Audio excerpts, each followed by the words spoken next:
నమస్తే అన్న అందరికీ. ఈ పొద్దు 2 బాత్రూమ్ ఫ్లోరింగ్లు ఉన్నాయి వేసేటివి. ఈ పక్కది ఇంకోటి. ఈ చిత్రావతి నది పక్కలో పని చేస్తున్నాము. ఈ పొద్దు బాత్రూమ్ కలవైతే కలిపి బార్దింగి చిన్న 2 బాత్రూమ్ ఫ్లోరింగ్లు వెళ్ళి పొద్దు ముందుగా ట్యూబ్ లెవెల్ అయితే ఎత్తేసి కొలత చూసుకొని బోగులు వేస్తున్నాను. మా అన్న వచ్చేసి కిచెన్ వాల్స్కి కెమికల్ కలుపుకుంటున్నాడు గమ్ము. నేను ఫ్లోరింగ్ కట్టి పీకేస్తున్నాను.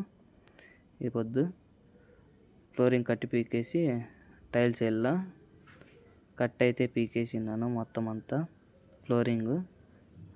అన్న వచ్చేసి కిచెన్ వాల్స్ వేస్తున్నాడు 2x1. నేను ఫ్లోరింగ్ స్టార్ట్ చేసినాను 1x2. దీని మ్యాచింగ్ అయితే లేవు, అందుకే వేరేది తెచ్చుకున్నారు. దీని ఫ్లోరింగ్ అయితే మొత్తం అంతా అయిపోయింది, వేసేసినాను. ఇంకో బాత్రూమ్ ఉంది. ఈ బాత్రూమ్ కూడా నేను కట్టి పీకేసినాను మొత్తం అంతా. ఇది కూడా అన్న పని అయిపోయింటే ఫ్లోరింగ్ వేసేకి వచ్చినాడు. ఇది కూడా మొత్తం అంతా కంప్లీట్ అయిపోయింది. కిచెన్ కూడా మొత్తం అంతా కంప్లీట్ అయిపోయింది, పని అయిపోయింది. ఇంటికి పోవాలా.